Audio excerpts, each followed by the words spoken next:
तुमचं नाव? मुकुंदराज सुखदेव भालेराव, कुठून आले? विरावली तालुका यावर.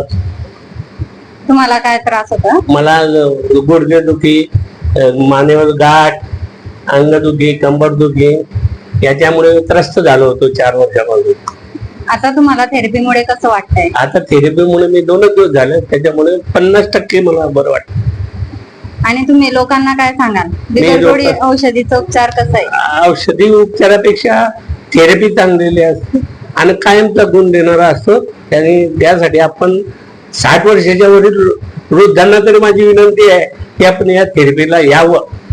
स्वस्त आणि चांगलीच थेरपी दिली जाते, आपल्याला उत्तम मार्गदर्शन केलं जातं आणि हसत खेळत आपली थेरपी केली जाते. कोणतीही इजा न होता थेरपी केली जाते, त्यामुळे आपल्याला आनंद होतो आणि आपण हसत हसत थेरपीसाठी येतात. थँक्यू.